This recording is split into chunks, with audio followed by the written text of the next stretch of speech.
दोस्तों free study 94 YouTube channel पे आपका फिर से स्वागत है। आज हम लुसेंट क्लासेस के सीरीज को आगे कंटिन्यू कर रहे हैं और जैसा कि आपको पता है कि हम एशियंट हिस्ट्री की सीरीज अभी हम आपको प्रोवाइड करवा रहे हैं। इसके अंतर्गत एक इंपॉर्टेंट टॉपिक है सिंधु घाटी सभ्यता। ठीक है, यहाँ से प्रत्येक एग्जामिनेशन में 1 से 2 प्रश्न हमेशा से पूछे जाते हैं। ठीक है, तो हम एक एक करके चीज़ों को आगे कंटिन्यू करते हैं। जिस तरीके से टू द पॉइंट चीज़ें हम लुसेंट से करवा रहे हैं, उसी तरीके से सिंधु घाटी सभ्यता के अंतर्गत भी बहुत सारे ऐसे फैक्ट्स हैं जिससे आपको एग्जामिनेशन के दौरान आपको ध्यान में रखना चाहिए। ठीक है, तो हम एक एक करके सारे फैक्ट्स को देखने की कोशिश करते हैं। तो जिन लोगों ने अभी तक चैनल को सब्सक्राइब नहीं किया दोस्तों, तो प्लीज़ चैनल को सब्सक्राइब कर लीजिए, लाइक कीजिए और अपने दोस्तों के साथ शेयर भी कीजिए। आप हमारे टेलीग्राम चैनल भी ज्वाइन कर सकते हैं, वहाँ पे सारे PDF अवेलेबल करवाए जाते हैं। तो हम चीज़ों को एक एक करके कंटिन्यू करते हैं। दोस्तों ये सिंधु घाटी सभ्यता हमारा टॉपिक जो है लुसेंट का वो तीसरा है। ठीक है, इससे पहले भी हमने 2 टॉपिक ऑलरेडी कंप्लीट करा रखा है। डिस्क्रिप्शन बॉक्स में ऑलरेडी लुसेंट जीके इन हिंदी करके एक हमारा प्लेलिस्ट बना हुआ है, उसकी डिस्क्रिप्शन में लिंक दिया हुआ है, जाकर के आप तीनों लेक्चर को आप देख सकते हैं। ठीक है, तो अगर हम बात करें सिंधु घाटी सभ्यता की, इसका जो अगर बेसिक चीज़ अगर मैं बताऊं तो कहा जाता है कि वर्षों पुरानी सिंधु नदी घाटी सभ्यता जो थी वो 20वीं सदी के द्वितीय दशक तक एक गुमनाम सभ्यता थी। अर्थात लोग इस सभ्यता के बारे में ज़्यादा जानकारी नहीं रखते थे और कहा जाता है कि विद्वानों की धारणा थी कि सिकंदर के आक्रमण कब हुआ था आक्रमण, तो सिकंदर ने जो आक्रमण किया था वो 326 ईसा पूर्व में किया था। के पूर्व भारत में कोई सभ्यता ही नहीं थी, ऐसा कहा जाता है। कहा जाता है दोस्तों कि 20वीं सदी के द्वितीय दशक में 2 पुरातत्व शास्त्रियों जैसे दयाराम साहनी और राखलदास बनर्जी ने हड़प्पा और मोहनजोदड़ो के प्राचीन स्थलों के पूरा वस्तुएं प्राप्त कर यह सिद्ध कर दिया कि सिकंदर के आक्रमण से पहले भी एक सभ्यता थी जो अपने क्या है समकालीन सभ्यताओं से क्या थी, सबसे ज़्यादा विकसित थी। ठीक है, तो इसी के स्तर पर जो है सबसे ज़्यादा विकसित जो उस समय की जो सभ्यता कोई था तो ये सिंधु सभ्यता था। कहा जाता है कि कालांतर में सर जॉन मार्शल, माधव स्वरूप वत्स, KN दीक्षित, अर्नेस्ट मैके, ऑरेल अस्टाइन, JP जोशी जैसे विद्वानों ने उत्खनन करके महत्वपूर्ण सामग्रियां क्या किया, इससे प्राप्त किया। और कहा जाता है कि उत्खनन से जो प्राप्त अवशेष हुए उसके आधार पर इस पूरी सभ्यता को क्या कहा गया, सिंधु घाटी सभ्यता कहा गया। अथवा इसके अगर मुख्य स्थल की अगर हम बात करें दोस्तों तो कहा जाता है हड़प्पा के नाम पर इस सभ्यता का नाम हड़प्पा सभ्यता भी कहा जाता है। ठीक है, तो ये छोटी छोटी चीज़ें जो है ना आपको ध्यान में रखना चाहिए। ठीक है, इसका एक बैकग्राउंड था, ये कहा जाए कि सिंधु घाटी सभ्यता स्टार्ट करने से पहले ये थोड़ा सा भूमिका था। ठीक है, तो वो चीज़ें आपको समझ में आनी चाहिए। अगर हम बात करें तो यहाँ पे कहा जाता है टू द पॉइंट, जिस तरीके से लुसेंट में दिया हुआ है हम उन सारी चीज़ों को बारे में देख लेते हैं। कहा जाता है दोस्तों कि सिंधु घाटी सभ्यता जो थी, ठीक है, कहा जाए यहाँ पे तो यहाँ पे मेंशन किया हुआ है कि रेडियो कार्बन C14, देखिए रेडियो कार्बन C14 जैसी नवीन विश्लेषण पद्धति के द्वारा सिंधु सभ्यता की सर्वमान्य तिथि क्या बताई जा रही है, 2400 ईसा पूर्व से लेकर के 1700 ईसा पूर्व मानी गई है। इसका विस्तार जो है क्या है, त्रिभुजाकार है, ये भी आपको याद रखना है। कहा जाता है कि जो C14 carbon radio carbon C14 जो है, कहा जाता है कि इसका जो इस्तेमाल जो है तिथि निर्धारण के लिए किया जाता है। ठीक है, और इसका जो खोज है दोस्तों ये अमेरिकी वैज्ञानिक ने किया था। ठीक है, रसायन शास्त्री थे BF लीवी, याद रखना है। कब किया था, 1946 ईस्वी में किया था। कहा जाता है कि इस पद्धति से जिस पदार्थ में कार्बन 14 की मात्रा जितनी ही कम रहती है उतनी ही प्राचीन वो मानी जाती है। ठीक है, तो आपको याद रखना है। ठीक है, कहा जाता है कि सिंधु घाटी सभ्यता की खोज 1921 ईस्वी में राय बहादुर शाह दयाराम साहनी ने किया था। आपको दयाराम साहनी याद रखना है। ठीक है, कहा जाता है कि सिंधु घाटी को आध ऐतिहासिक अथवा कांस्य युग में रखा जाता है, ये भी आपको ध्यान रखना है। ठीक है, कहा जाता है कि इस सभ्यता के मुख्य निवासी द्रविड़ एवं भूमध्य सागरीय थे, ये आपको याद रखना है। इस सभ्यता के मुख्य जो निवासी थे वो क्या थे, द्रविड़ और भूमध्य सागरीय थे। कहा जाता है कि सर जॉन मार्शल, देखिए सर जॉन मार्शल भारतीय पुरातत्व सर्वेक्षण विभाग के तत्कालीन महानिदेशक ने 1924 ईस्वी में सिंधु घाटी सभ्यता नामक एक उन्नत नगरीय सभ्यता पाए जाने की क्या विधिवत घोषणा किया। ठीक है, कहा जाता है दोस्तों कि सिंधु सभ्यता के सर्वाधिक पश्चिमी पुरा स्थल दाशक नदी के किनारे स्थित सुतका गेंडोर बलूचिस्तान में है। पूर्वी पुरास्थल हिंडन नदी के किनारे आलमगीरपुर जिला मेरठ उत्तर प्रदेश में है वर्तमान में। उत्तरी पुरास्थल चिनाब नदी के तट पर अखनूर के निकट मांदा जम्मू कश्मीर में है। दक्षिणी पुरास्थल गोदावरी नदी के तट पर दाइमाबाद, ठीक है, जिला अहमदनगर महाराष्ट्र में है वर्तमान में।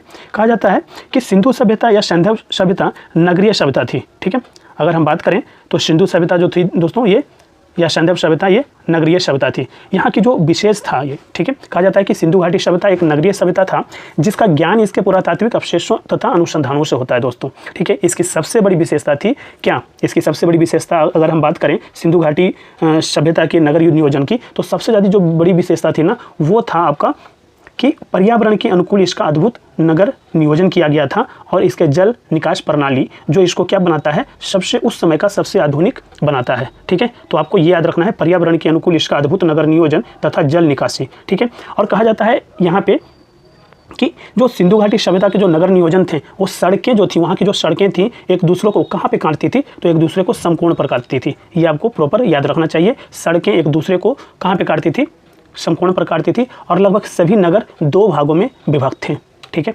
कहा जाता है यहाँ पे दोस्तों, थोड़ा सा मैं एक्सप्लेन कर देता हूँ क्योंकि नगर नियोजन से प्रश्न जो है ना पूछे जाते हैं, स्टेट पीसीएस हो या फिर यूपीएससी हो, कहीं भी नगर नियोजन, सिंधु घाटी सभ्यता के नगर नियोजन से प्रश्न हमेशा से देखने को मिला है, ठीक है। कहा जाता है दोस्तों कि प्रथम भाग में कहा जाता है ऊंचे दुर्ग निर्मित थे, जिसमें ऊंचे दुर्ग में कौन रहते थे, तो शासक वर्ग के लोग निवास करते थे। अगर दूसरा दुर्ग की अगर हम बात करें तो जिसमें जो है नगर या आवास क्षेत्र के साक्ष्य मिले हैं, जहाँ क्या कहा जाता है कि जो अपेक्षाकृत क्या होता था, बड़ा होता था। और यहाँ जो है आमतौर पर कौन रहते थे, तो सामान्य नागरिक रहते थे, व्यापारी रहते थे, शिल्पकार रहते थे, कारीगर रहते थे और श्रमिक रहते थे, ठीक है, दूसरे भाग में, ठीक है। तो ये आपको थोड़ा सा ध्यान रखना है। और इसके अंतर्गत और भी मैं एक चीज़ और आपको बता दूं, कहा जाता है कि जो सिंधु घाटी सभ्यता का जो नगर नियोजन था वो कहा जाता है कि दोस्तों की नालियाँ जो थी ऊपर से ढकी होती थी और घरों का गंदा पानी जो था इन्हीं नालियों से होता हुआ कहा जाता था नगर के मुख्य नाली में गिरता था, ठीक है। तो ये आपको थोड़ा सा याद होना चाहिए, समझना होगा, ठीक है, ताकि आप चीज़ों को कनेक्ट कर पाएँ। यहाँ पे देखिए यही मेंशन किया हुआ है कि सिंधु घाटी सभ्यता सैंधव सभ्यता नगरीय सभ्यता थी। सैंधव सभ्यता से प्राप्त परिपक्व अवस्था वाले स्थलों में केवल 6 को ही बड़े नगर की संज्ञा दी गई है। किसको किसको, तो मोहनजोदड़ो, हड़प्पा, गणवारी वाला, राखीगढ़ी, धौलावीरा और कालीबंगा, ये आपको याद रखना है। कहा जाता है कि धौलावीरा भारत में सिंधु घाटी सभ्यता की पहली साइट है जिसे यूनेस्को ने 2021 में विश्व विरासत स्थल की सूची में शामिल किया है। ये आपको याद रखना है, ठीक है। कहा जाता है दोस्तों, यहीं पे हम देखें तो कहा जाता है कि स्वतंत्रता प्राप्ति पश्चात हड़प्पा संस्कृति के सर्वाधिक स्थल कहाँ मिले हैं, तो गुजरात में खोजा गया है, ठीक है, स्वतंत्रता प्राप्ति के बाद, ठीक है, कहा जा रहा है। इसके अलावा कहा जा रहा है दोस्तों कि सिंधु घाटी सभ्यता का सबसे बड़ा जो स्थल है ना वो मोहनजोदड़ो है, जबकि भारत में इसका सबसे बड़ा जो स्थल है वो राखीगढ़ी घग्गर नदी पर है जो हरियाणा के हिसार जिले में स्थित है। इसकी खोज जो है 1963 में सूरजभान ने की थी। ये आपको याद रखना है, ठीक है। कुछ फैक्ट्स हैं, प्रश्न यहीं से पूछे जाते हैं, एक एक करके हम चीज़ों को देख लेंगे, सारे फैक्ट आपके पास आ जाएगा। कहा जाता है यहाँ पे दोस्तों कि लोथल एवं सुतकोददा सिंधु सभ्यता का क्या था, बंदरगाह था, ठीक है, ये आपको याद रखना है, ठीक है। देखिए लोथल कहीं पर आपको जो है सुतकोतदा जो है ना इसका नाम कई बार जो है आपको क्या मिलेगा, तो मिलेगा आपको सुत्का गेंडोर, ठीक है। ये आपको ये भी कई जगह आपको मिल जाएगा, सुक्ता गेंडोर याद रखना है। लोथल, सुक्ता गेंडोर सिंधु सभ्यता का क्या था, बंदरगाह था। ये भी आपसे पूछ लिए जाते हैं। कहा जाता है खेत तथा नकाशीदार ईंटों के प्रयोग का साक्ष्य कहाँ से मिला है, तो कालीबंगा से मिला है, ठीक है, ये भी याद रखना है। कहा जाता है मोहनजोदड़ो से प्राप्त स्नानागार संभवतः सैंधव सभ्यता की सबसे बड़ी इमारत है जिसके मध्य स्थित स्नान कुंड 1.88 मीटर लंबा, 7.0 मीटर चौड़ा और 2.43 मीटर गहरा है। कहा जाता है दोस्तों यहाँ पे कि अग्निकुंड लोथल एवं कालीबंगा से प्राप्त हुए हैं। ये आपको देखिए कहाँ जहाँ से जो साक्ष्य मिले ना वो आपको याद रखना है, ठीक है, कि अग्निकुंड लोथल एवं कालीबंगा से प्राप्त हुए हैं, ये आपको ध्यान रखना है। और जोधपुर से प्राप्त एक सील पर 3 मुख वाले, देखिए एक सील पर, सील मतलब पत्थर, ठीक है, सील मतलब पत्थर, पत्थर पर 3 मुख वाले पशुपति नाथ की मूर्ति मिली है। उनके चारों ओर हाथी, गैंडा, चीता और भैंसा विराजमान है, ठीक है, ये आपको ध्यान रखना है। कहा जाता है दोस्तों यहाँ पे कि मोहनजोदड़ो से नर्तकी, देखिए नर्तकी की एक खास मूर्ति भी मिली है, ये भी आपको याद रखना है। और हड़प्पा की मेहरों पर सबसे अधिक एक श्रृंगी पशु का अंकन मिलता है। यहाँ से प्राप्त एक आयताकार मोहर में स्त्री के गर्भ से निकलता पौधा दिखाया गया है, ये भी आपको ध्यान रखना है। कहा जाता है कि मनके बनाने के कारखाने लोथल और चनहुदड़ो में मिले हैं, ये आपको ध्यान रखना है। मनके बनाने का कारखाना का साक्ष्य कहाँ से मिला है, लोथल और चनहुदड़ो से मिला है। कहा जाता है कि सिंधु घाटी सभ्यता की जो लिपि थी वो भाव चित्रात्मक है और यह लिपि दाईं से बाईं, दाईं से इधर दाईं हो गया, दाईं से बाईं, ठीक है, दाईं से बाईं ओर लिखी जाती थी। जब अभिलेख 1 से अधिक पंक्तियों का होता था तो पहली पंक्ति दाईं से बाईं और दूसरी पंक्ति बाईं से दाईं, यानी इधर से फिर इधर से, ठीक है। लिखी जाती थी। कहा जा रहा है दोस्तों कि लेखन कला की उचित प्रणाली विकसित करने वाली पहली जो सभ्यता थी वो सुमेरिया की सभ्यता थी। ये आपको याद रखना है, सुमेरिया की सभ्यता थी। कहा जाता है कि सिंधु सभ्यता के लोगों ने नगरों और घरों के विन्यास के लिए ग्रिड पद्धति अपनाई। ठीक है, तो ये थोड़ा सा आपको ध्यान रखना है। ठीक है, यहाँ पे अगर हम बात करें तो कहा जाता है कि घरों के दरवाजे एवं खिड़कियाँ सड़क की ओर न खुल करके पिछवाड़े की ओर खुलती थी, घर के पीछे की ओर खुलती थी, और केवल लोथल नगर के घरों के दरवाजे मुख्य सड़क की ओर खुलती थी। ये आपको याद रखना है। ठीक है, सिंधु सभ्यता के अंतर्गत जो कहा जा रहा है दोस्तों कि घरों के जो दरवाजे थे और खिड़कियाँ सड़क की ओर न खुल करके पीछे की ओर खुलता था, घर के पीछे की ओर। ठीक है, रोड की तरफ नहीं। और कहा जा रहा है कि केवल लोथल नगर के घर जो थे वो दरवाजे कहाँ पे खुलते थे, मुख्य सड़क की ओर खुलता था। ये आपको ध्यान रखना है। कहा जाता है कि सिंधु घाटी सभ्यता की मुख्य जो फसल थी वो गेहूँ और जौ था। ये आपको याद रखना है। कई बार प्रश्न पूछा हुआ है सिंधु घाटी सभ्यता की प्रमुख फसल कौन थे, तो गेहूँ और जौ दोनों है। ठीक है, सैंधववासी मिठास के लिए किस चीज़ का प्रयोग करते थे, तो शहद का प्रयोग करते थे। ये भी आपको याद रखना है। कहा जा रहा है दोस्तों यहाँ से कि मिट्टी से बने हल का साक्ष्य कहाँ से मिला है, मिट्टी से बने हल का साक्ष्य जो है दोस्तों ये बनवाली से मिला है। ठीक है, बनावली से, ये आपको याद रखना है, बनावली से मिला है। ठीक है, ये बनमाली लिखा हुआ है लेकिन बनावली इसका शुद्ध नाम होगा। ठीक है, मिट्टी से बने हल का साक्ष्य बनावली से मिला है, याद रखना है। ठीक है, नेक्स्ट कहा जा रहा है कि रंगपुर एवं लोथल से चावल के दाने मिले हैं। ये भी आपको याद रखना है। देखिए, केवल फैक्ट है, एशियंट हिस्ट्री में कुछ और नहीं है, केवल फैक्ट ही आपको याद रखना है। ठीक है, रंगपुर एवं लोथल से चावल के साक्ष्य मिले हैं। प्रश्न कई बार पूछा गया है, चाहे आप बीपीएससी को उठा लीजिए प्रश्न, यूपीपीसीएस का उठा लीजिए, एसएससी, रेलवे, कई बार ये प्रश्न रिपीटेड प्रश्न है। ठीक है, कहा जाता है कि जिनसे धान की खेती के प्रमाण मिलते हैं। कहा जाता है चावल के प्रथम साक्ष्य लोथल से ही प्राप्त हुए हैं, चावल के। ठीक है, ये आपको याद रखना है। यहाँ पे कहा जा रहा है सुतका गेंडोर, कालीबंगा एवं लोथल से सैंधवकालीन घोड़े के अस्थि पंजर मिले हैं। ये भी आपको याद रखना है कि सुतका गेंडोर, कालीबंगा, लोथल से क्या मिला है, सैंधवकालीन घोड़े के अस्थि पंजर मिले हैं। ये भी आपको याद रखना है। तौल की इकाई संभवतः 16 के अनुपात में थी। याद रखना है कि तौल की इकाई संभवतः 16 के अनुपात में थी। और सैंधव सभ्यता के लोग यातायात के लिए 2 पहियों एवं 4 पहियों के बैलगाड़ी एवं भैंसा गाड़ी का प्रयोग करते थे। ये आपको याद रखना है। कहा जाता है कि मेसोपोटामिया के अभिलेख में वर्णित मेहुला शब्द का अभिप्राय जो है सिंधु सभ्यता से। ये भी आपको याद रखना है। मेहुला शब्द का जो है अभिप्राय किससे है, सिंधु सभ्यता से। कहाँ पे, तो मेसोपोटामिया के अभिलेख में ये वर्णित है। ठीक, तो कहा जाता है यहाँ पे कि संभवतः हड़प्पा संस्कृति का जो शासन जो था वो बणिक वर्ग के हाथों में था। सिंधु घाटी हड़प्पा सभ्यता संस्कृति के जो शासन थे वो बणिक वर्ग के हाथों में था। और पिगट ने हड़प्पा एवं मोहनजोदड़ो को एक विस्तृत साम्राज्य की जुड़वा राजधानी कहा है। किसने कहा है जुड़वा राजधानी, तो पिगट ने। हड़प्पा और मोहनजोदड़ो की एक विस्तृत साम्राज्य की जो है जुड़वा राजधानी किसने कहा है, तो पिगट। एकदम रट लेना है, चीज़ों को रटना है बैठ करके। ठीक है, कहा जाता है कि सिंधु सभ्यता के लोग धरती को उर्वरता की देवी मानकर उसकी पूजा किया करते थे। ठीक है, ये भी आपको याद रखना है। और यहाँ पर देखें तो कहा जाता है दोस्तों कि वृक्ष पूजा एवं शिव पूजा के प्रचलन के साक्ष्य भी सिंधु सभ्यता से मिले हैं। ठीक है, भाई ऐसा नहीं है कि आज ही पूजा होता है, वृक्ष पूजा, शिव पूजा जो है उसके साक्ष्य ऑलरेडी कहाँ से मिले हैं, तो सिंधु घाटी सभ्यता से मिला है। ठीक है, कहा जाता है कि स्वास्तिक का जो चिन्ह है संभवतः हड़प्पा सभ्यता की ही देन है। स्वास्तिक का जो चिन्ह होता है ना, ठीक है, ये जो है किसकी देन है, तो हड़प्पा सभ्यता का ही देन है। इस चिन्ह से सूर्यापसान का अनुमान लगाया जाता है। सिंधु घाटी के नगरों में किसी भी मंदिर के अवशेष नहीं मिले हैं। सिंधु घाटी के नगरों से जो है किसी प्रकार का क्या नहीं मिला है, मंदिर का अवशेष नहीं मिला है। यानी कहा जा सकता है कि उसमें मंदिर नहीं हुआ करता होगा। ठीक है, कहा जाता है दोस्तों कि सिंधु घाटी सभ्यता में मातृदेवी की उपासना सर्वाधिक प्रचलित थी। मातृदेवी की उपासना जो है सर्वाधिक प्रचलित थी। और पशुओं में कुब्बड़ वाला षण इस सभ्यता के लोगों के लिए विशेष पूजनीय था। ठीक है, तो ये आपको याद रखना है। कहा जाता है कि स्त्री मृण मूर्तियाँ यानी मिट्टी की मूर्तियाँ अधिक मिलने से ऐसा अनुमान लगाया जाता है कि सैंधव समाज जो है मातृसत्तात्मक था।